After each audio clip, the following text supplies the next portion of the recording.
Hola, soy Hanna Fernández, divulgadora especializada en bienestar y descanso y autora del libro Aprende a descansar.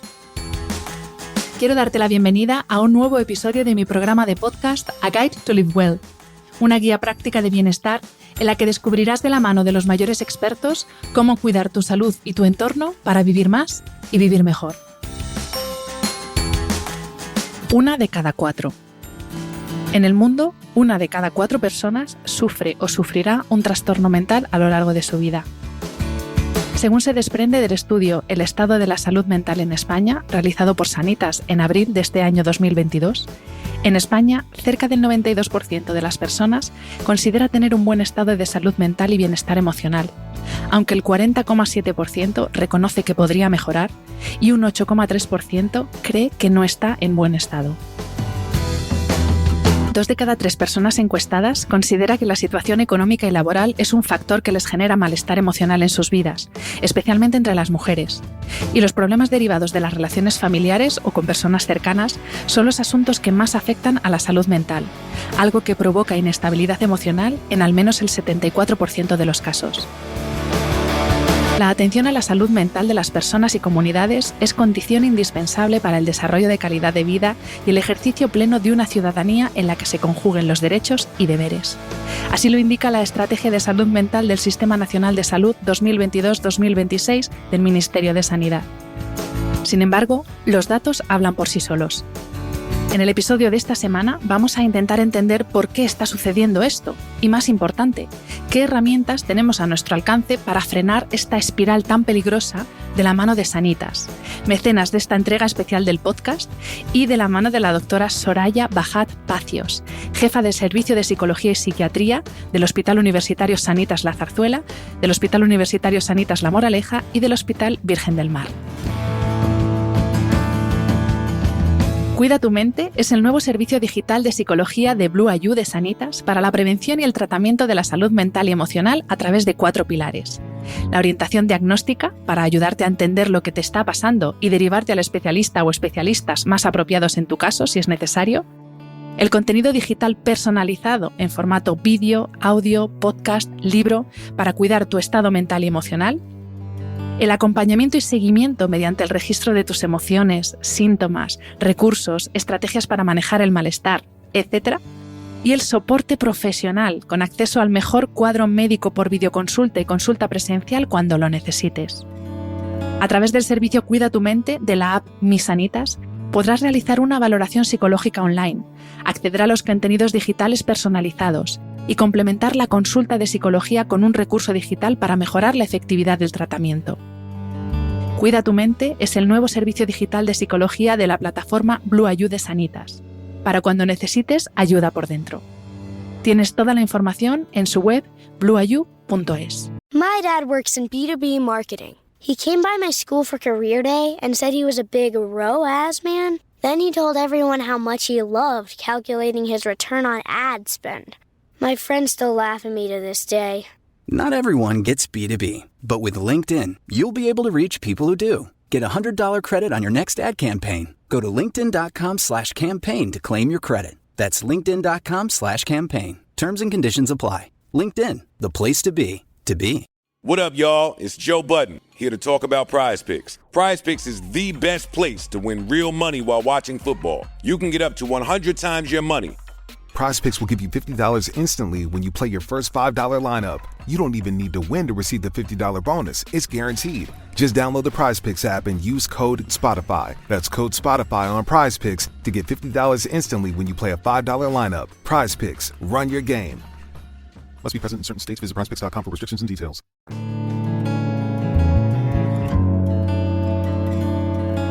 Bienvenida, doctora, bienvenida, Soraya, y muchísimas gracias por aceptar la invitación a este podcast. Bueno, muchísimas gracias a ti, Hanna, por invitarme a hablar de algo tan importante ahora mismo como es la salud mental. Pues es posible que las personas que nos estén escuchando ya hayan visto en la tele el último anuncio de Sanitas, que es el mecenas de este episodio, y que yo personalmente creo que es súper acertado, porque es básicamente ver en imágenes lo que nos pasa en nuestro día a día, que es eso de que de cara a la galería, ¿no? Tenemos como una cara, pero que muchas veces no tiene nada que ver con lo que nos está pasando por dentro. O sea, que eso que mostramos por fuera no tiene nada que ver con lo que realmente pasa por dentro. Y te quería preguntar, como primera pregunta, desde la experiencia que tú tienes con pacientes, esta dualidad, ¿no? Como esta dicotomía de por fuera, por dentro, ¿la tenemos realmente tan asumida que consideramos que es normal? Eso de lo típico de cómo estás bien y por dentro lo mismo estás hecha polvo, pero no, tienes esa dualidad y esto lo hemos llegado a normalizar. Pues mira, sí, la verdad que yo creo que con la enfermedad o con la salud mental o con cualquier otro trastorno hay un tipo de equivocación a la hora de creer que un problema es un problema solo cuando nos paraliza del todo. Entonces el hecho de que la gente sienta que, bueno, que sigue atendiendo las cosas de su vida cotidiana, sigue con el trabajo, atiende a los hijos, va al colegio, va a la universidad, atiende a su familia, aunque por dentro se encuentre mal y esté sufriendo, cree que como no le está paralizando no es para tanto. Claro, es verdad que si esto lo dejamos a la larga tiende a paralizar, pero no, el sufrimiento no podemos normalizarlo de esa manera, porque si uno lo está pasando realmente mal, aunque haga las cosas que es lo suyo, lo normal es que uno siga haciendo su vida, aunque se encuentre mal, no tiene que vivir con ese sufrimiento. Pero sí es una dualidad que, bueno, está como aceptada, bueno, es normal, porque mientras consiga mantener una imagen fuera que haga que parezca que estoy normal, es que no debo estar tan mal, ¿no? Uno cree, no será para tanto, que a lo mejor me estoy quejando y no tengo motivos para quejarme. Pues justamente a propósito de eso era mi siguiente pregunta, porque claro, lo que, por ejemplo, con la salud física, pues yo qué sé, te dicen, tienes diabetes, tienes el azúcar alto, tienes colesterol alto, y ya entiendes que tienes como una patología y que tienes que hacer algo. Pero es verdad que con la salud mental, lo que tú decías, hasta que no te dicen tienes una patología, como que no entendemos que necesitamos ayuda y necesitamos ayuda de cualquier tipo, sea médica, será de terapia, el tipo de ayuda que sea. Entonces, te quería pedir que nos explicaras qué es lo que tenemos que entender como salud mental y qué abarca ese paraguas tan enorme que es la salud mental y que pueden ser, por supuesto, los trastornos mentales que tiene que diagnosticar un médico, pero que hay muchas otras cosas dentro de la salud mental. ¿Cuáles son? Nosotros entendemos por salud mental todo lo relacionado con el bienestar emocional de la persona. Entonces, la salud mental incluye los trastornos mentales que tienen sus criterios diagnósticos si se consideran, hacen una configuración diagnóstica de un trastorno, que es a nivel clínico. Luego tenemos los trastornos a nivel subclínico. Eso significa que por intensidad, por duración, por interferencia en tu vida a día, no llega a considerarse un cuadro clínico ya consolidado, pero ya tienes un malestar asociado a unos síntomas que, si no los cortamos, tienden a la larga a llegar a configurar el diagnóstico. Y por otro lado, el malestar subjetivo. Es decir, yo puedo tener un malestar, no necesariamente síntomas concretos o de ansiedad o de depresión o de trastornos de conducta, pero sí como una mezcla de reacciones que hacen que yo me encuentre mal conmigo mismo o con mi entorno, porque a veces es el entorno el que nos devuelve que no estamos bien, porque las cosas no salen o no interactuamos como nosotros queremos. Entonces nosotros consideramos salud mental todo malestar. O sea, el malestar no tiene por qué tener un nombre, ¿vale? Simplemente es yo no me encuentro bien. No me encuentro bien y no es de ahora, no es puntual, no es un mes, no es un minuto. Es que a la larga, o sea, hay algo que yo no estoy consiguiendo manejarme como a mí me gustaría o como yo creo que debería estar. Entonces la salud mental engloba todo, lo clínico, lo subclínico, el malestar subjetivo y incluso dentro de lo que es la clasificación de las enfermedades mentales está un apartado que es otros motivos de atención psicológica. Ojo, que no solo hablamos ya de trastornos y de síntomas concretos, que también hablamos de que hay motivos, como por ejemplo puede ser, ahora que hay tanta movilidad en el mundo, ¿no? Los problemas de aculturación. No esa gente que viene de otros países y de repente se llega aquí a una cultura totalmente diferente, no se integra, no conoce. Eso también es un motivo de atención. Es un motivo de atención cuando tú estás teniendo un divorcio que está siendo complicado, tanto por la implicación con tu pareja como por el tema de los niños, los miedos, la inseguridad, la incertidumbre. Eso también se considera un motivo de atención psicológica. Y de hecho nosotros lo tenemos conceptualizado como tal, que hay un apartado que es otros motivos de atención. Entonces, englobamos todo el malestar, porque la salud mental es tener buen bienestar. Si no lo hay, está dentro de una no buena salud mental. Bueno, como dice la definición de la OMS, cuando dice que qué es la salud, es no es solo la ausencia de enfermedad, pues en este caso igual. La salud mental tampoco es solo la ausencia de enfermedad, sino que haya un bienestar, ¿no? Pues eso, de tipo mental, emocional. Decía en la introducción de este episodio que según el estudio El estado de la salud mental en España, 2 de cada 3 personas consideran que la situación económica y laboral es un factor que les genera malestar emocional en sus vidas. Esto que nos comentabas, ¿no? De esos otros factores que pueden alterar nuestro bienestar emocional. Y que esto sucede especialmente con las mujeres. Y también se dice en el informe que los problemas derivados de las relaciones familiares o con personas cercanas son los asuntos que más nos afectan a la salud mental. Incluso el estudio concluye que el 33% de los problemas actuales de salud mental tienen su origen en la pandemia. O sea que esto como que suma y sigue, ¿no? Cada cosa que pasa en el mundo es como un añadido más, que luego hablaremos de la pandemia. Pero mi pregunta, Soraya, es, pues eso, muchos de los factores que afectan a nuestra salud mental son propios de la vida cotidiana, ¿no? Pues eso, relaciones familiares, temas económicos, pues por ejemplo, quedarse en el paro, o sea, eso es lo que nos afecta más. Y también el punto de incertidumbre, que yo creo que es algo que nos ha traído la COVID a todos, incluso las personas con la mayor mejor asentadas o con mayor seguridad, de repente se han dado cuenta que la vida es pura incertidumbre. Y de nuevo te vuelvo a preguntar, ¿hemos llegado a normalizar estos problemas de la vida cotidiana tanto que no les damos importancia? O sea, el no tener una buena relación familiar lo consideramos, pues es normal, ¿no? Esto de a quien más quieres, con esa persona más te peleas, ¿no? Hemos normalizado estos problemas de la vida cotidiana hasta convertirlos en eso, en cotidianidad, y no ver que son un problema. Sí, en parte sí, porque, a ver, el problema, o sea, hablando de lo que tú acabas de decir, vamos a ver, toda emoción va asociada a un pensamiento, ¿vale? Bien sea que yo tengo una emoción negativa y entonces pienso y busco la explicación a por qué es, o al revés, yo tengo unos pensamientos que me generan una emoción negativa.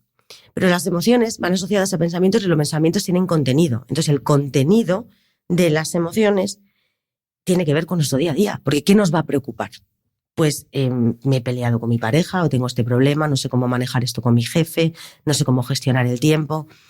Entonces, al final, claro, es el día a día lo que hace que se metan nuestros pensamientos y nos genere un determinado tipo de emociones. No es la realidad como tal las que nos genera el malestar, porque si no estaríamos todos mal. Y no es cierto, ¿vale? Porque también ahora hay mucha historia con todo el mundo debería ir al psicólogo. Mentira, tampoco. La salud mental es un equilibrio. Entonces, no significa que uno esté perfecto, haga todo perfecto, lo gestione todo perfecto. No, no existe una persona perfecta.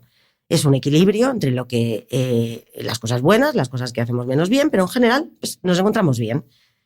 Sin embargo, por ejemplo, la pandemia que has mencionado, en muchas personas le ha roto ese equilibrio porque ha sido un cambio brusco, radical en nuestro modo de funcionamiento, de pensar, de sentir y todo lo que hemos vivido. Entonces, volviendo a tu pregunta, como es verdad que lo que nos preocupa y está en nuestra cabeza y está en nuestras emociones y está en nuestros pensamientos tiene que ver con el día a día, la gente piensa que es normal porque le ve una explicación. Claro, pero es que uno no está mal de la nada. Es que todo malestar emocional va asociado a un pensamiento, a una sensación, a algo que es relacionado contigo, con tu entorno, con lo que te pasa, con lo que te ocurre. No hay un malestar que no esté asociado a nada. Entonces, ahí se normaliza porque uno dice, es que tiene una explicación. Claro, porque la gente se equivoca. Piensa, no es que yo me encuentre mal porque yo no sepa gestionar o porque yo tenga una determinada forma de ser con una predisposición determinada.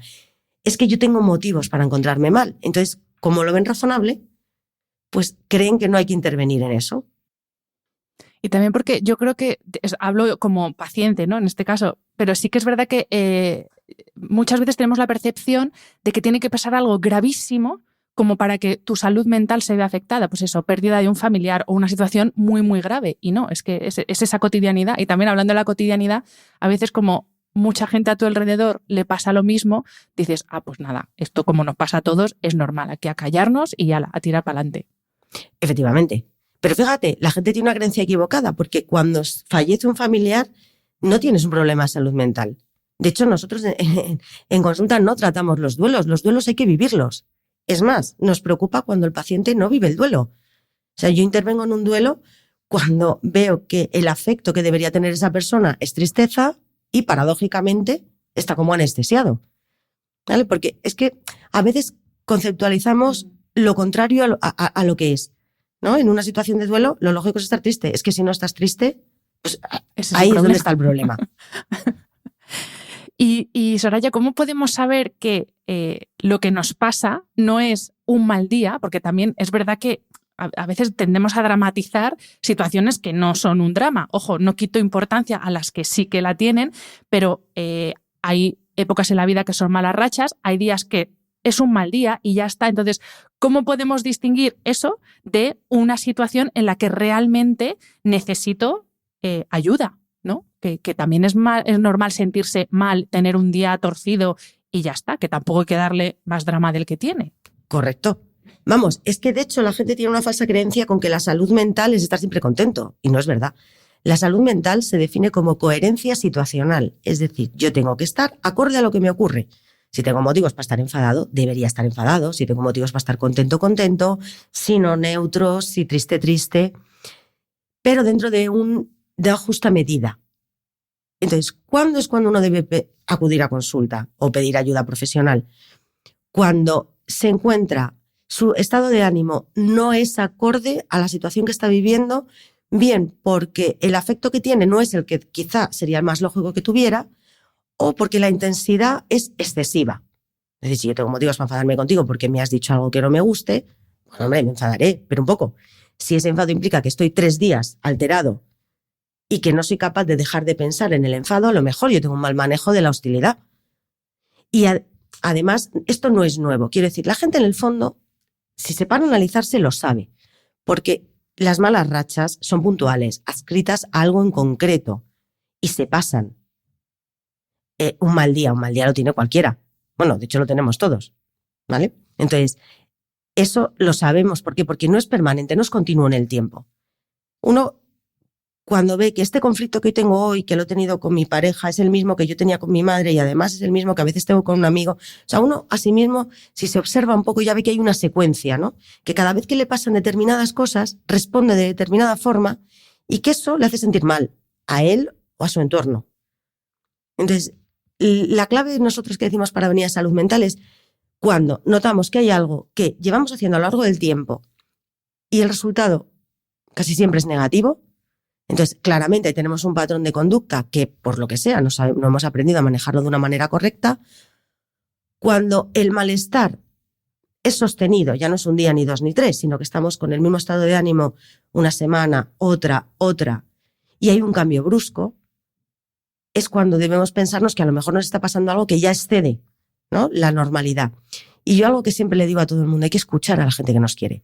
Hay que escuchar a la gente que nos rodea, porque ellos muchas veces nos dan la clave y son los que nos dicen, mira, no te veo bien, ¿vale? Y lejos de enfadarnos, que es lo que solemos hacer casi siempre, bueno, pues nos podemos enfadar un poquitín, ¿no? Pero luego debemos pensar, pues a lo mejor será verdad, que me están diciendo que no me ven bien porque efectivamente algo me está pasando. También tenemos que no solo escucharnos a nosotros, que a veces como estamos en la vorágine del día a día, pues tampoco lo vemos, sino también escuchar a la gente que nos rodea, que nos va a decir, oye, te veo diferente, ¿no? Quizá la clave es te veo diferente, llevas un tiempo diferente, cuando uno se debe plantear que es que a lo mejor sí estoy diferente. Sí, porque además, si eres tú el que se analiza, puedes incluso llegar a buscar justificación a tus cambios de comportamiento, etcétera. Pero sí que es verdad que, y te voy a preguntar si puede ser un indicador, pues eso, cuando alguien que te quiere, la típica frase de es que no eres tú, o sea, no te reconozco. Y si eso, me asientes con la cabeza, así que entiendo que sí, pero cuando una persona que convive contigo te dice, es que ya no eres tú, no eres la Hannah que yo conocía, entonces es cuando tienes que decir, pues lo mismo está pasando algo más que yo no estoy viendo. Efectivamente. Tenemos que aprender también a escuchar el entorno, porque el entorno nos devuelve muchas cosas, tanto buenas como malas, que también hay gente que de repente te ve y te dice, te veo súper contento. Pues a lo mejor no te has parado a pensar que efectivamente llevas una temporada que estás mucho más contento. Pero sobre todo cuando nos encontramos mal, porque la gente que nos quiere, también hay que pensar que es muy difícil decirle a una persona te veo mal. Entonces, cuando alguien tiene el valor de acercarse y decírnoslo, es porque nos está viendo realmente mal, ¿no? Y que lo hace con la intención de ayudarnos y de que nos paremos a reflexionar que a lo mejor pues no estamos tan bien como estamos creyendo. Sí. Y bueno, pero eso, que no solo escucho, porque yo hablo en primera persona en este caso, yo tuve una depresión por agotamiento y mis 2 pilotos que saltaron fueron que mi marido me dijo, te pasa algo pero no eres tú, y yo misma no me reconocía. O sea, era una persona, no tenía ganas de hacer nada cuando yo soy un terremoto. Y en ese momento es cuando dije, aquí algo no está pasando, no está bien y está pasando algo y tengo que buscar ayuda. O sea, que el escucharse, pero sí, escuchar al entorno también es fundamental, porque a veces solo escuchamos para que nos regalen el oído y no nos gusta que nos digan, oye, es que no eres tú, realmente es que hace tiempo que no te reconozco. Eso no nos mola tanto, pero es muy útil. Sí. Soraya, hace unos meses, imagino que tú también lo verías, se hizo eco la prensa de un estudio que se hizo por un organismo dependiente de Naciones Unidas en el que la verdad es que los datos eran realmente alarmantes. Y entre ellos lo que se decía es que España es el país del mundo en el que se consumen más ansiolíticos, que hay un 11% de la población que los toma. Y más grave aún, que en muchos casos es por automedicación. O sea, que no es que un médico o un profesional te diga tienes que tomar esto, sino que la típica pastillita para dormir de la abuela que hay por casa y de vez en cuando, pum, me la enchufo porque no me encuentro bien, porque no duermo, por lo que sea. Realmente lo que estamos haciendo es como saltarnos el paso intermedio, que es hay un problema, medicación, y me salto el paso intermedio, que sois vosotros los profesionales de la salud, que sois los que tenéis que decir para este problema hace falta medicación, para este problema hace falta terapia, para este problema hace falta ¿qué? Divórciate, porque tu problema claramente lo tienes en casa, que a veces también puede ser ese el problema, ¿no? y en uno de esos artículos leí a uno de los profesionales que reflexionaba sobre este estudio y decía que es que lo que estamos haciendo es automedicar los problemas de la vida. Y pues eso, nos reíamos con el tema del divorcio, pero a veces un divorcio, tú lo has dicho antes, puede ser algo muy traumático y que puede ser la solución a problemas por los que está atravesando una persona. Y lo que deberíamos resolver en otro lugar, lo estamos decidiendo resolver nosotros solos en casa, cogiendo el botiquín que tenemos ahí con el Lorazepam o lo que sea que tengamos y nos automedicamos y tiramos. Ese estudio yo también lo vi hace tiempo y la verdad que, bueno, lo veía porque lo veo en la consulta. Bueno, lo veo en la consulta y fuera de la consulta, en el entorno de la gente que conozco, ¿no?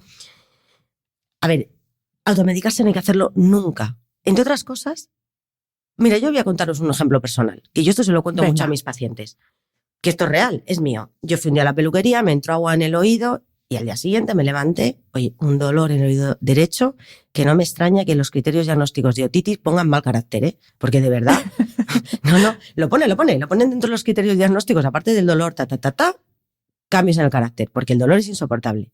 Mi padre es médico, pero es psiquiatra. Entonces yo fui a mi padre y le dije, papá, ayer me entró agua en el oído, mira qué dolor tengo, tal. Y dice mi padre, infección, antibiótico. Y yo, pues me fui, me hice la receta, me compré el antibiótico, me tomé el antibiótico. Cuando terminé el antibiótico, a los 5 días, me vuelve el dolor. Y digo, ¿y esto? ¿Cómo me va a doler otra vez el oído si me acabo de terminar el antibiótico de 10 días? Y fui al otorrino. Efectivamente, el señor otorrino, nada más verme, miró el oído, dijo, está perfecto, me apretó aquí en la mandíbula. Me dijo, tú lo que tienes es artritis de mandíbula. Que efectivamente tiene los síntomas como si fueran una otitis, que paradójicamente mejora con el antibiótico, pero no es el tratamiento. El tratamiento son antiinflamatorios y relajantes musculares. Entonces, a veces uno cree que tiene lo que no tiene. Entonces, la automedicación, y fijaros que yo pasé por un médico, solo que el especialista equivocado. Era de la cabeza también, solo que de otro sitio. Nunca se debe hacer porque uno se equivoca. ¿Cuál es el problema de tomar medicación sin, fíjate, aunque sea prescrita por un médico, sin hacer todo el trabajo? Y es que la medicación nos quita el síntoma, pero no cambia la causa. Si yo tengo un problema de gestión, de interpretación del mundo, de la realidad, de cómo vivo las cosas, yo en un momento de pico de ansiedad me puedo tomar un Lexatin, un Orfidal, un Diazepam y efectivamente la ansiedad desaparece, pero el problema no, con lo cual va a volver. Entonces, la medicación por sí sola, en determinados casos y sobre todo los más cotidianos, no resuelve, porque mi forma de ser va a seguir siendo la misma. Si yo no cambio mi manera de procesar el mundo y de interpretar el mundo y de vivir el mundo y vivirme a mí mismo, evidentemente voy a volver a tener ansiedad. Con lo cual, esto es algo que va a ser cíclico y se va a seguir repitiendo una y otra vez. Entonces, es cierto que solo somos los profesionales los que debemos ayudar a eso. Porque es verdad que hay veces que se necesita la medicación, por supuesto, porque muchas personas, sobre todo el campo de la psicología, es la medicación, no, ¿cómo que la medicación no? O sea, hay que tratar todo, porque la mente, el cerebro es físico y como forma física funciona. Entonces, muchas veces se necesita un tratamiento combinado. El problema de no combinarlo es que yo puedo estar cambiando un síntoma, pero no estoy cambiando mi realidad, con lo cual, una vez que deje el fármaco, voy a volver a tener lo mismo. Entonces, es un problema de poca efectividad en los tratamientos cuando se hacen mal. Pero es cierto que en España, ahora, gracias a Dios, desde hace unos años, el cambio ya en el paradigma, ya hasta un paracetamol 1 gramo te lo tiene que recetar un médico, porque es verdad que España era un país en el que todo se lo podía comprar uno sin receta médica. Yo creo que eso también se está cambiando ahora, porque ahora ya no. Pero tiene razón con que uno recurre efectivamente al Osfidal para dormir de la abuela. Y eso sí, es un error, porque, bueno, te quitará la ansiedad en el momento, pero va a volver. Al día siguiente el problema sigue ahí. Y Soraya, ¿tú crees que esto puede tener también una explicación en el hecho de que vivimos en la época de el todo para allá, de la inmediatez, de que todo es rápido? Entonces, queremos que todo sea rápido, desde bajarnos una serie completa, una temporada completa de una serie, a curarnos una depresión. Y aparte a esto se le añade algo que es consustancial al género humano, que es la ley del mínimo esfuerzo por ahorro energético. Entonces, claro, se junta el hambre con las ganas de comer, que queremos que todo sea para allá y hay cosas que no pueden ser para allá. O sea, un tomate no madura ya, una depresión no se cura ya. Y además queremos que sea sin esfuerzo. Entonces también muchas veces es como, dame la pastillita. Uy, yo ir a terapia todas las semanas a contarle mi vida a un extraño. No, yo tengo muchas cosas que hacer. Dame una pastillita que ya me lo gestiono yo. Esta parte, este contexto cultural en el que vivimos también determina cómo nos comportamos con la salud mental. Con la salud en general. Bueno, sí. O sea, quiero decir, el problema es que no nos gustan los esfuerzos y queremos resultados ya. Claro, y de hecho, una de las cosas que más le cuesta entender al paciente es que el resultado no es ya. El Orfidal te baja la ansiedad en el momento, correcto. Te la baja en el momento. Pero esto vuelve y vuelve y vuelve. Entonces, a los pacientes les tenemos que explicar, chicos, esto es un proceso largo. Tú has aprendido a pensar, a sentir, a interpretar, a vivir el mundo de una determinada manera y ahora tenemos que aprender a hacerlo de otra. Igual que no has tardado 1 día, ni 2, ni 3 en aprender a ser como eres, no vamos en ese mismo tiempo a desaprender los patrones de conducta que no están bien arraigados. Entonces, claro, la gente... Pero cuidado, porque la gente también tiene mucha frustración porque, claro, toma la medicación y tampoco mejora tan rápido, porque si tú no cambias, esto mismo ayer en un consulta estaba con una paciente y le digo, mira querida, en salud mental está Dios rogando y con el mazo dando. Digo, de la cama no te sacan las pastillas, de la cama te sacan las piernas. Entonces, si tú no haces el esfuerzo, porque la medicación, por mucho que te regula a ti a nivel biológico, si tú no haces el esfuerzo de empezar a moverte, no vas a cambiar. Porque la medicación no hace milagros. No existe una pastilla que te la tomes y seas otra persona. No. Eres tú con mejor predisposición biológica. Eres tú biológicamente estable. Pero eres tú. Con lo cual, si tus patrones de conducta son incorrectos, tu repercusión en tu estado de ánimo va a seguir siendo incorrecta. Entonces, claro, pero sí, es que la gente quiere ir al psicólogo. De hecho, tenemos muchas reclamaciones, esto es una realidad como un templo, porque van a consulta y salen en la primera consulta y dicen, sigo igual. Y digo, no, es que si no siguieras igual, deja de llamarme Soraya y llámame Lourdes. Porque sería un auténtico milagro. No puedes cambiar en 1 día, ni en 2, ni en 3. Pero bueno, yo creo que es como todo. ¿Qué pasa ahora con las dietas? Todos se van, que sea la inyección que me quita el apetito porque entonces del gato, ponme un balón gástrico para perder peso rápido. Que ahí no entienden que si uno no cambia el hábito de conducta, evidentemente cuando se pase el efecto de la cirugía o de la medicación, pues vuelves a engordar, que es la historia de todas las dietas. O el gimnasio, uno va al gimnasio esperando entrar por ahí y salir con una tableta de chocolate en el abdominal. Pues, bueno, yo creo que a veces no tenemos expectativas realistas sobre las cosas que suponen un esfuerzo y un trabajo continuado. Que es prácticamente todo. Efectivamente. En esta vida efectivamente. Soraya, uno de los bloques de contenido del servicio digital de psicología de Blue IU es precisamente, o está enfocado a la gestión emocional. Y es que todavía hay personas que ven o que se ven como débiles si necesitan ayuda para gestionar pues, cosas de la cotidianeidad como el estrés, la tristeza excesiva, la ansiedad, pensamientos negativos. ¿Por qué no somos capaces de adaptarnos y de gestionar estas emociones? A mí no me gusta decir negativas, porque si no me autosugestiono. Emociones desagradables, dejémoslo ahí. ¿Por qué no somos capaces de adaptarnos y por tanto, pueden acabar convirtiéndose en un problema de salud mental? O sea, el no saber gestionar. ¿Qué herramientas tenemos para saber gestionar, pues eso, tristeza, el estrés, que es algo que yo creo que tenemos todos, hasta una persona que vive en el campo. Yo vivo en el campo y tengo estrés, o sea que lo de irse al campo, amigos, ya no funciona lo de irse al campo para el estrés. ¿Qué herramientas tenemos? O sea, ¿qué herramientas nos propone el servicio de Blue IU para gestionar o para esa gestión emocional? Bueno, voy a empezar a contestarte lo de que nos vemos débiles. Eso es verdad. O sea, quiero decir, la gente cree que debería saber gestionarlo todo. Y no, queridos, nadie sabemos gestionar todo. De hecho, mírennos a todos en la pandemia. Nadie hemos sabido gestionarlo. Yo personalmente me tiré 2 meses llorando cada vez que tenía que gestionar cosas del servicio, pero era una reacción adaptativa, sana, normal. Estábamos viviendo el caos, pues evidentemente uno siente y se hace eco de todo eso. Entonces, hay 1000 cosas que no sabemos gestionar. Pero es cierto, mira, yo creo que esto también es algo cultural. De hecho, observemos a los padres y a nosotros mismos cuando éramos pequeños. Tú solito, tú solito, tú solito. Y es verdad que se nos está olvidando también en la educación el decir, y cuando no sepas algo, pide ayuda. No el solo hazlo tú solito, tú solito, tú solito. Entonces, como que uno piensa, bueno, yo no sé arreglar un coche porque no soy mecánico, pero sí debería saber gestionar todo tipo de emociones que tenga, porque, hombre, soy persona. Pues no, porque no todos sabemos gestionarlo todo y, de hecho, es que las circunstancias vitales por las que vamos pasando cambian. Entonces, las estrategias que nos eran útiles en un contexto, pues a lo mejor en este otro, que es totalmente nuevo ahora mismo, pues no lo son. Entonces, desde Cuida tu Mente tenemos en la parte de promoción de la salud pues muchísimas herramientas según las áreas de funcionamiento para, bueno, en población general, que no tengan ningún tipo de problema, sepan mejorar su estilo de afrontamiento y de gestión y de manejo y de tiempos para seguir encontrándose mejor.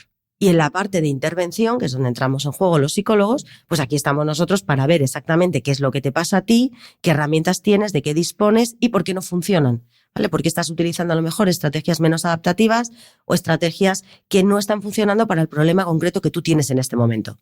Uh-huh. This episode is brought to you by Etsy. Oh. Hear that? Okay. Thank you. Etsy knows these aren't the sounds of holiday gifting. Well, not the ones you're hoping for. You want squeals of delight.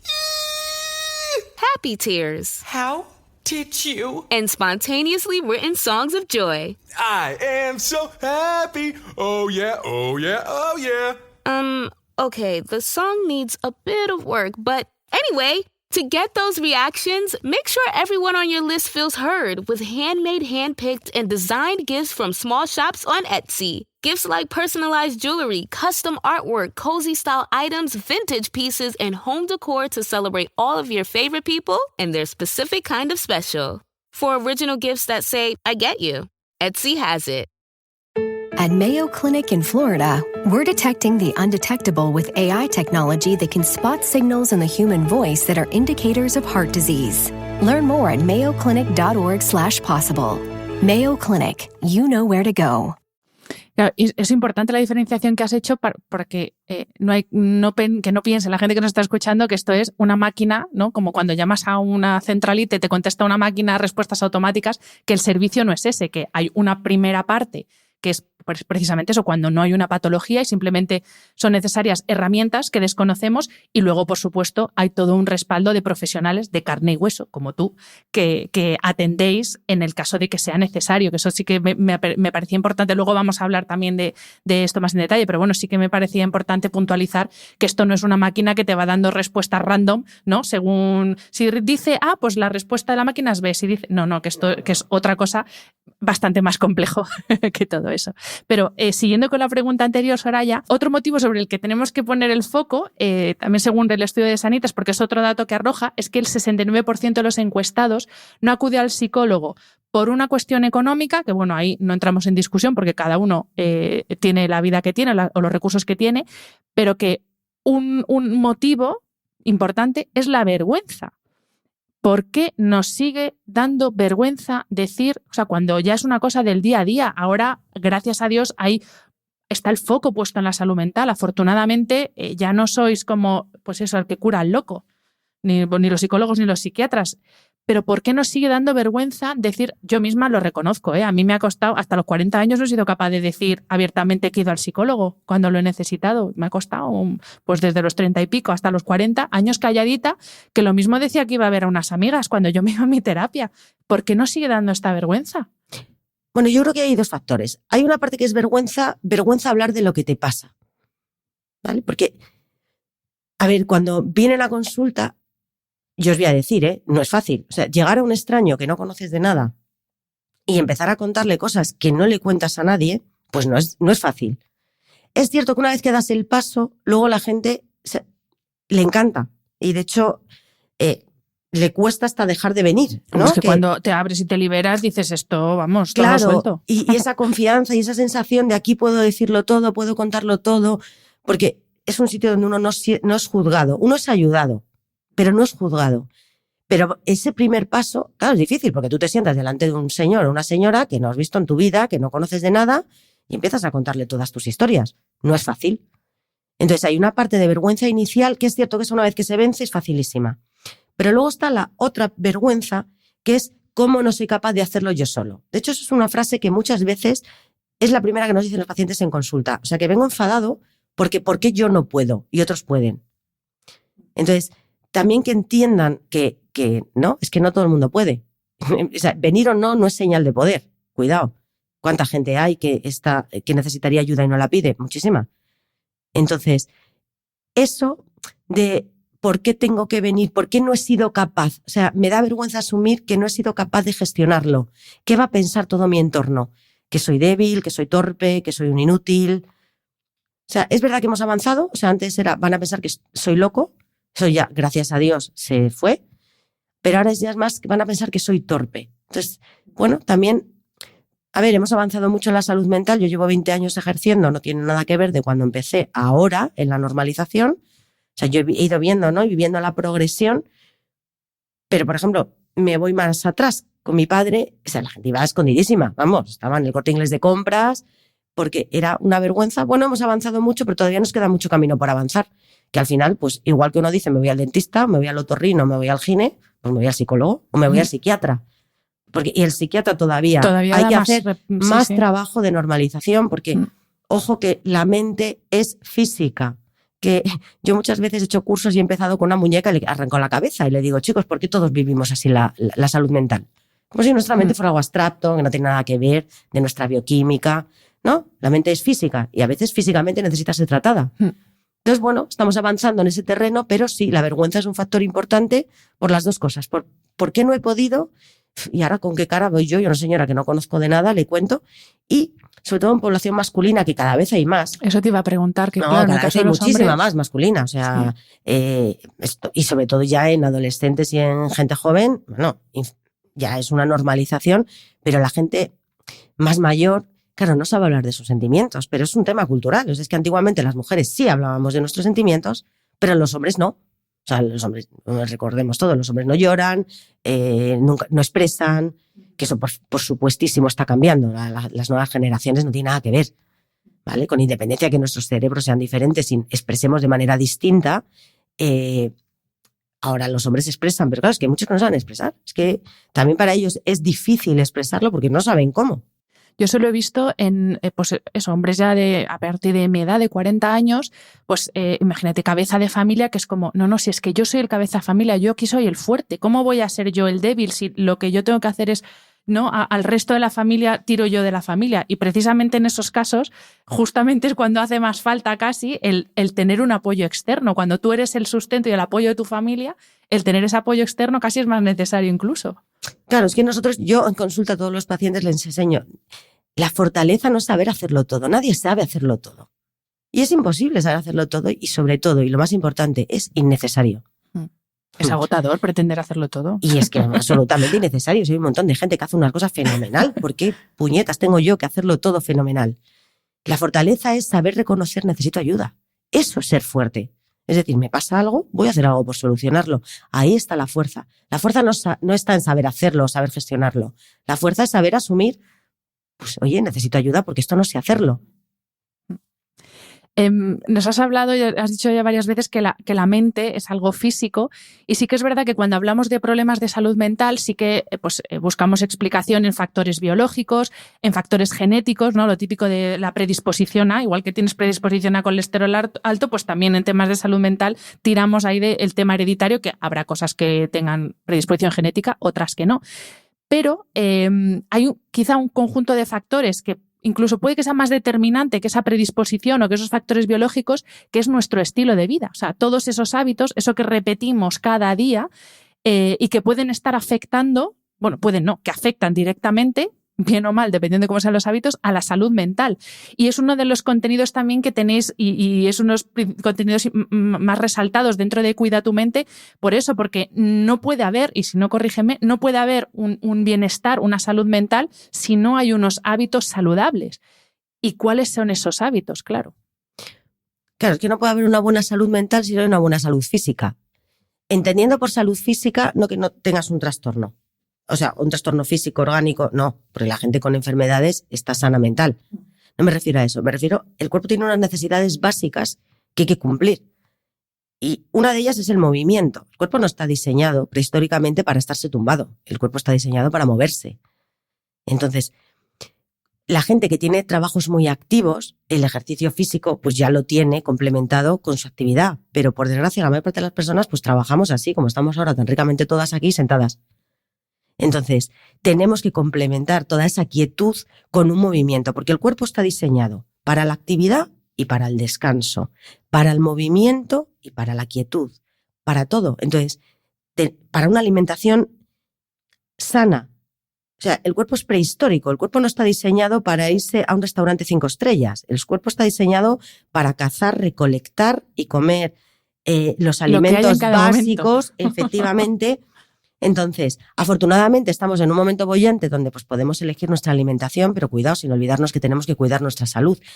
Y de hecho el otro día tuvimos aquí una charla de Nazaret Castellanos, excelente. Uy, fabulosa. Ha estado en el podcast también.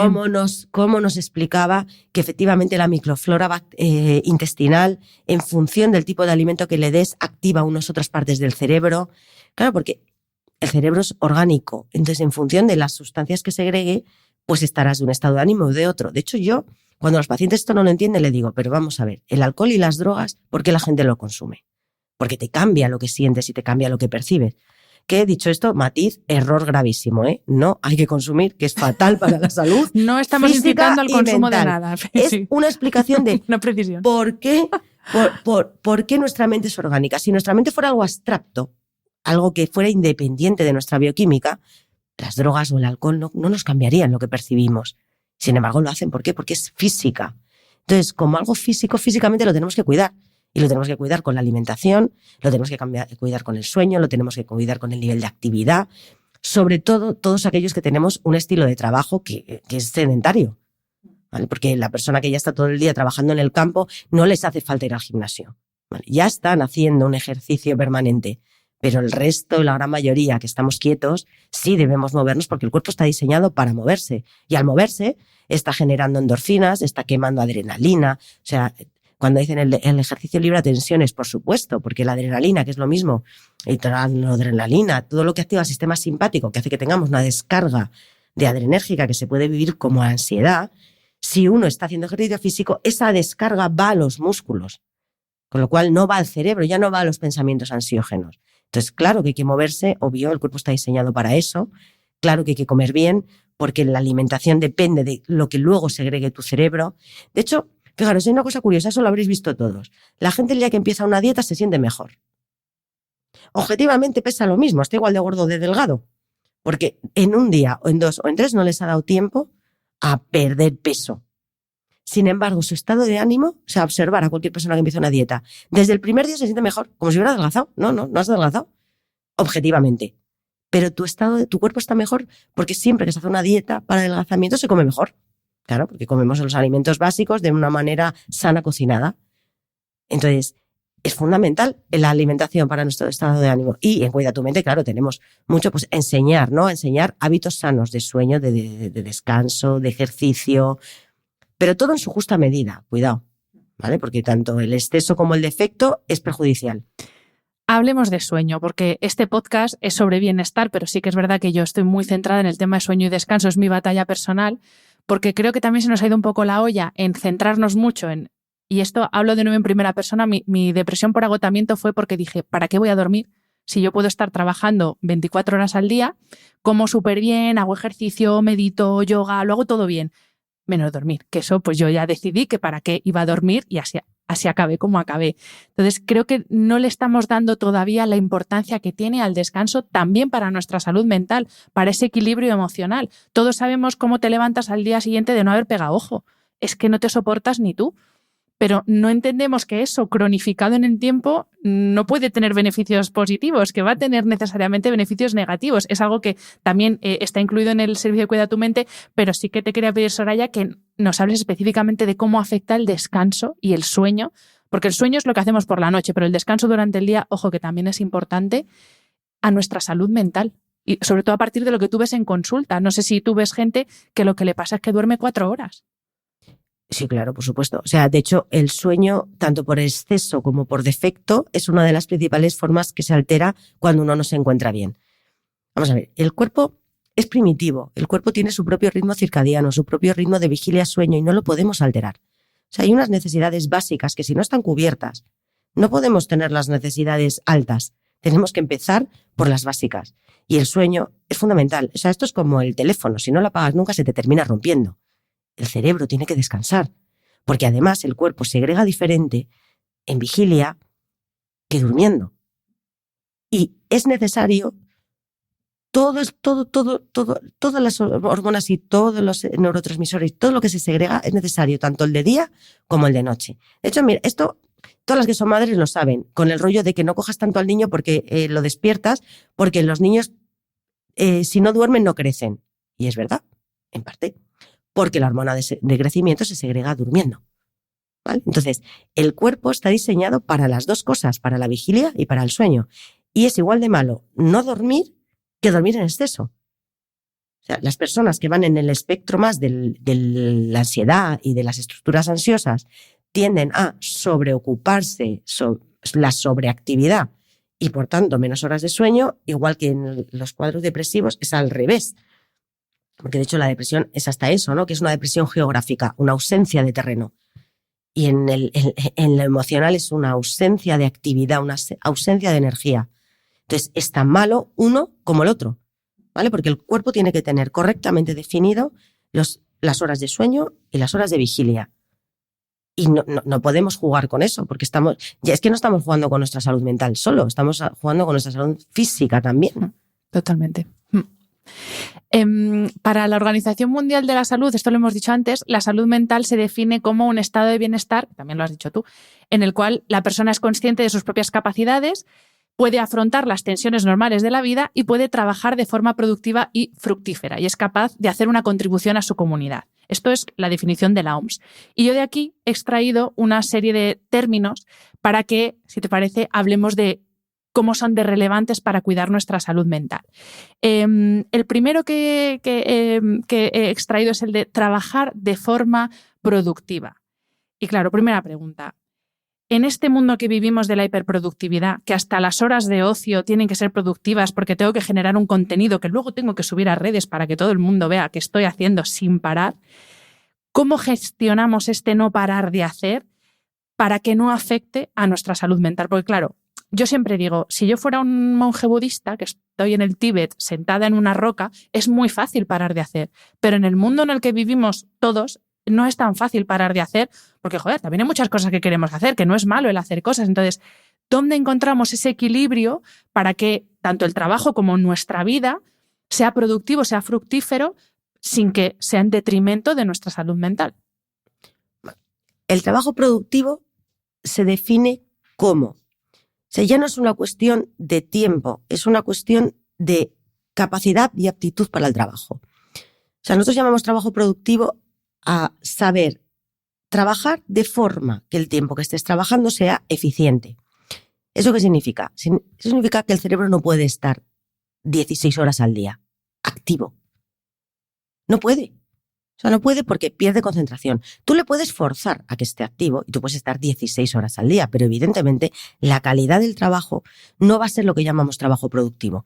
El trabajo productivo es aprovechar nuestros tiempos óptimos de atención y concentración para que lo que hagamos se haga de una forma correcta en un tiempo razonable.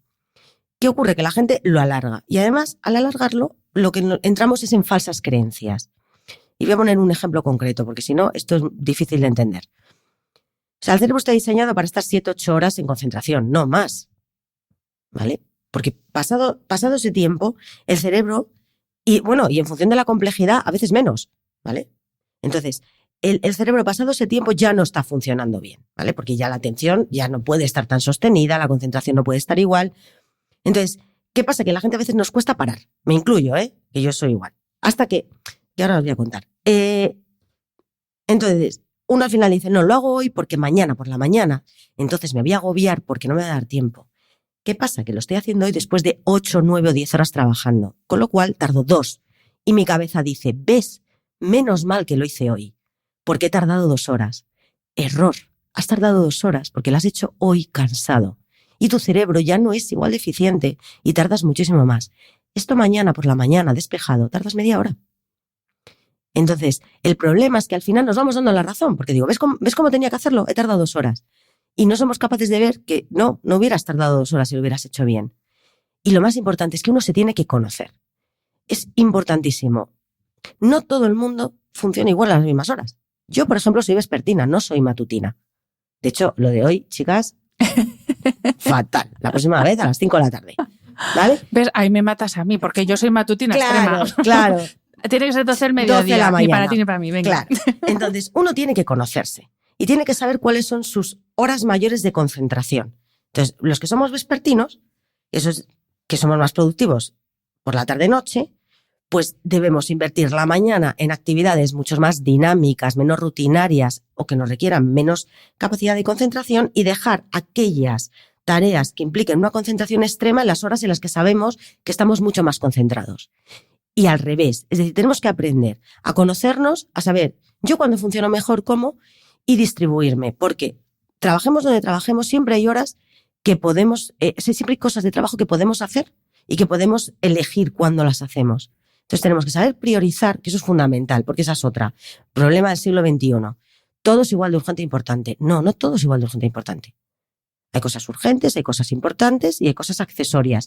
Y hay cosas que son absolutamente prescindibles. Entonces tenemos que aprender a poner las cosas en su justa medida e ir realizándolas según las necesidades reales. Y no el creer que tengo que hacerlo todo.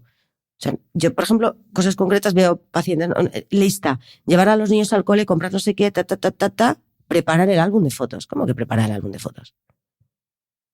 ¿Lo vas a enseñar en algún? ¿Tienes un evento? No. Entonces, fuera de la lista. O sea, algo que puede. O sea, en las listas de tareas uno no pone ni lo que ve, por ejemplo, ordenar el cuarto. Pues ya lo ves, está desordenado. O sea, no se pone ni lo que es visible ni lo que es totalmente accesorio. Porque al final nos sobrecargamos. Entonces, ya no es que estemos agotados por lo que hacemos, estamos agotados por lo que creemos que tenemos que hacer, que es mucho peor. Entonces, hay que saber aprender a priorizar, a gestionar, a elegir y a no sobrecargar. Eso es el trabajo productivo. Es que lo de las listas, yo el día que dejé de hacer listas de esas de ordenar el armario, típico, cambio de armario, pues sí, hace frío, si es que ya te lo pide el cuerpo que busques el abrigo, no te lo tienes que apuntar, pero a veces como que no, mentalmente parece que nos da tranquilidad el tener apuntado eso, hasta el cambiar el armario cuando cambia la temporada. El problema es que eso es lo que nos da es intranquilidad. Quiero decir, a ver, yo funciono mucho con listas, pero listas de cosas que se me pueden olvidar, como gestionar esto, cambiar esta cita, cosas que puede que a mí se me olviden. Pero nunca hay que poner en una lista lo que veo. Si yo veo que tengo que limpiar la casa porque tiene suciedad, pues no lo tengo que poner, si lo estoy viendo todos los días. No tengo que poner que tengo que hacer la cama. Porque el problema es que si ponemos una lista de 20 cosas, el cerebro piensa que tiene 20 tareas pendientes y entonces se está agobiando por las 20 tareas pendientes. Entonces solo hay que apuntar aquello que es importante, que no se nos olvide, que tenemos que hacer, que se puede olvidar y que sobre todo no estamos viendo. Lo que vemos no. Porque si no, lo que estamos haciendo es generar sobrecarga. Sí.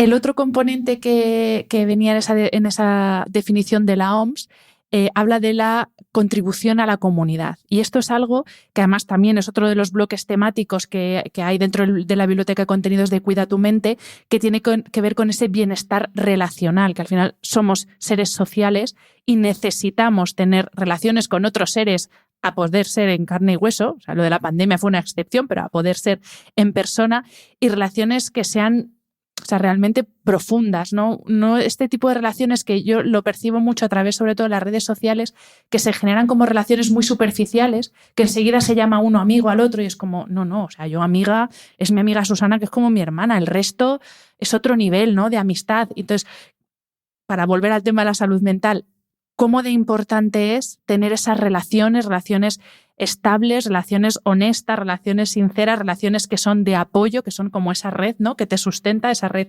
social que te sustenta, la de verdad? ¿Cómo es esto de importante para nuestra salud mental? Bueno, el apoyo social y el estar integrado socialmente es fundamental para la salud mental. De hecho, ya la definición de salud a secas es bienestar biopsicosocial, es decir, 2 de las terceras partes hacen relación a la salud mental y una de ellas es la social. Porque, de hecho, para estar bien, tienes que estar integrado en tu entorno. Es más, mucha gente se cree que está bien y es el entorno el que le devuelve, no, porque tienes conflictos en tu casa, en el trabajo, con el dependiente de la tienda, con tu hijo. Entonces, el bienestar implica saber estar en sociedad y relacionarnos bien en sociedad. De hecho, son en todos los trastornos el pilar de la interferencia. Es decir, o sea, no solo que tengan los síntomas, sino que me generen interferencia a nivel social, familiar, académico, laboral.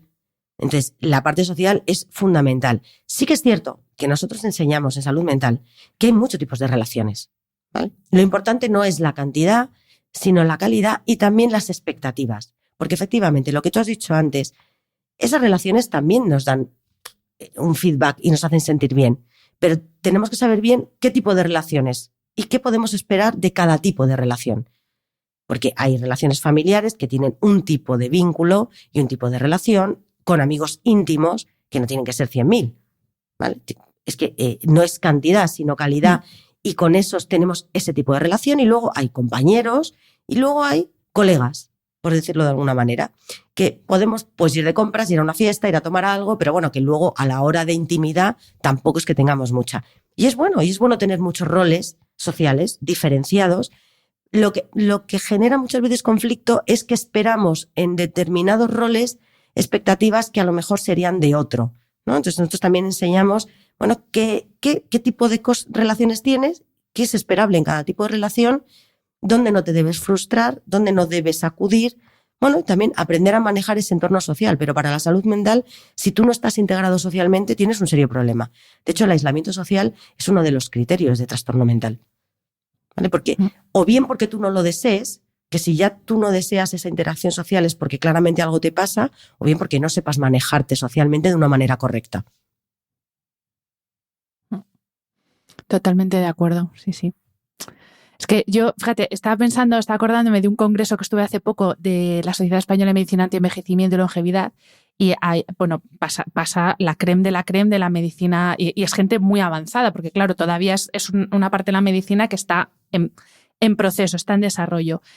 Y fíjate que no hubo catedrático, o sea, de todos los estratos, jerarquías, por así decir, que no pusieran el foco en lo importante que es las relaciones personales para el cuidado de la salud y para tener una longevidad sana.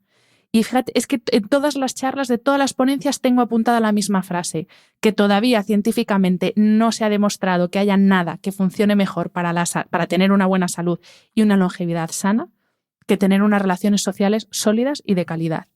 Eso me quedé como diciendo, joder, al final, pues eso, los que están estudiando la fisiología, todo, o sea, hasta la mínima función de la célula del no sé qué para el envejecimiento, que es el telómero, que es el no sé cuántos, pero oye, al final de la charla, todas las diapositivas, cuidad las relaciones personales, divertiros y disfrutaros más y no os preocupéis tanto por cosas por las que no hay que preocuparse, porque todavía no hay nada que funcione mejor para eso, para tener una salud y envejecer sanos, que eso. Pues es que me he quedado pensando porque me he acordado del congreso y digo, si es que al final, pues lo que tú dices, somos más primitivos de lo que nos pensamos. Efectivamente. Y hemos llegado hasta aquí basándonos en unos pilares que son los pilares de nuestra evolución, y uno de ellos es la vida en comunidad y esas relaciones fuertes.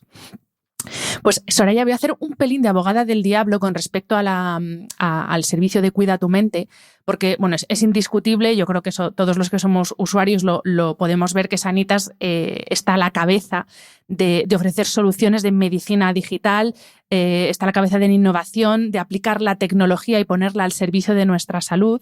Pero claro, ahora es lo de abogada del diablo. Sin querer tirar piedras contra la tecnología, porque nos está permitiendo grabar esto, a mí me permite trabajar, pero claro, yo me pregunto, ¿cómo la tecnología puede ayudar en un tema tan delicado como es el cuidar la salud mental de las personas? Volviendo a lo que decíamos antes, que hay distintas fases en el tratamiento y que obviamente no solo hay tecnología, que luego, tanto detrás de la tecnología como de otros servicios, estáis los profesionales. Pero para quien nos está escuchando, ¿cómo puedo entender que la tecnología, que además es como uno de los enemigos, ¿no?, actualmente de la salud mental mal utilizada, cómo podemos entender que la tecnología también nos puede ayudar a cuidar nuestra salud mental? Mira, pues eso mismo que tú has dicho de abogada del diablo lo hice yo cuando me presentaron este proyecto. Claro, es que a veces creemos que es o una cosa o la otra. No es, o sea, la tecnología, por mucho que, por ejemplo, tú te valgas de ella para vivir, no va a haber una inteligencia artificial que hable y sienta como tú. ¿Vale? Y en salud mental, en nuestro programa de Cuida tu Mente, tampoco. Es decir, esto es algo que, tanto desde la parte de promoción de la salud, donde todo el contenido es autoguiado para mejorar, puesto que no tienes ningún tipo de problema y tú además te encuentras bien, todo está escrito, hecho, supervisado, redactado por psicólogos. Es contenido clínico, solo que contenido clínico adaptado a la autoayuda. ¿Vale? Uh-huh. Iba a decir una tontería, pero pues la voy a decir y si no... Ya nos regañarán. Esto es como montarte tu mueble de IKEA, ¿no? Quiero decir, no necesitas ser carpintero porque tienes todas las instrucciones, porque ya te lo pone ahí. Pues en la parte de promoción, así es contenido hecho por psicólogos, hecho para que los usuarios puedan aprender a mejorar su salud mental, porque ya la tienen bien. Y en la parte de asistencia, la inteligencia artificial, que es yo, a mi juicio, claro, como asistencial, es la más interesante, es la inteligencia artificial trabaja conmigo. La inteligencia artificial no solo está hecha por psicólogo, ¿vale? Que está las preguntas, las respuestas, lo que sigue, lo que persigue, lo que ayuda, la parte psicoeducativa, sino que además es que lo estoy orquestando yo. Es decir, tú vienes a mi consulta y yo me valgo de esa herramienta digital para hacer el seguimiento interconsultas. Uh-huh. Vamos, lo que antiguamente era el papel, que sí, los psicólogos nos caracterizamos por mandar deberes que la gente hacía en papel. Bueno, pues nosotros lo que hemos hecho es hacer una herramienta psicoeducativa con inteligencia artificial que sustituya ese papel de antaño por un recurso digital de mucho más fácil acceso, mucho más atractivo, que te facilita el hacerlo, que te facilita, como son conversaciones, que tú te metas, hagas registro, que podemos llevar ese día a día para que yo luego como profesional en consulta lo vea y pueda trabajar sobre lo que te ocurra. Entonces es un trabajo conjunto. Por eso yo a veces le llamo el coterapeuta virtual, porque me ayuda a mí en mi terapia. No me excluye. El coterapeuta no va a hacer mi trabajo. El coterapeuta me va a ayudar en mi trabajo. Entonces, no hay esa dicotomía, porque no es uno u otro, que son los dos. Pues, Soraya, muchísimas gracias. Es que me quedaría aquí charlando contigo horas, pero vamos a poner fin aquí a esta entrevista. Te agradezco muchísimo tu tiempo y te agradezco muchísimo que también hayas puesto tu experiencia y tu know-how y tu todo al servicio de una herramienta que yo, la verdad es que la veo alucinante. Incluso lo veo como un paso intermedio para eso que hablábamos antes, ¿no? De personas que lo mismo les da vergüenza, les da reparo, no saben por dónde empezar. Pues lo mismo es una vía de entrada también para que entiendan lo que tú has dicho, que es súper importante, que es preventivo, que hay una parte preventiva, que no hay que esperar a tener una depresión para atajar un problema, Y esa parte preventiva nos puede ayudar una herramienta como Cuida tu mente. Y luego, por supuesto, eso, una entrada a una ayuda que, tú lo has dicho, lo mismo, no todo el mundo necesitará al psicólogo, pero yo sí creo que todos en algún momento de nuestra vida siempre hay algo, no que necesitemos un psicólogo, pero lo mismo nos ayudaría a salir más rápido y salir mejor si hubiéramos tenido ayuda. Entonces, bueno, aquí lo dejamos. Infinitas gracias por tu tiempo. Ha sido un placer charlar contigo y espero que no sea la única vez que vienes a este podcast. Ya quedas invitada para volver cuando quieras. Pues muchas gracias. Acepto la invitación porque a mí me ha encantado estar compartiendo esto contigo también. Pues gracias, Soraya, y gracias también a Sanitas. Os recuerdo que podéis encontrar todos los detalles sobre el servicio Cuida tu mente de Sanitas, que es mecenas de este episodio especial, en la web blueayu.es. Mil gracias.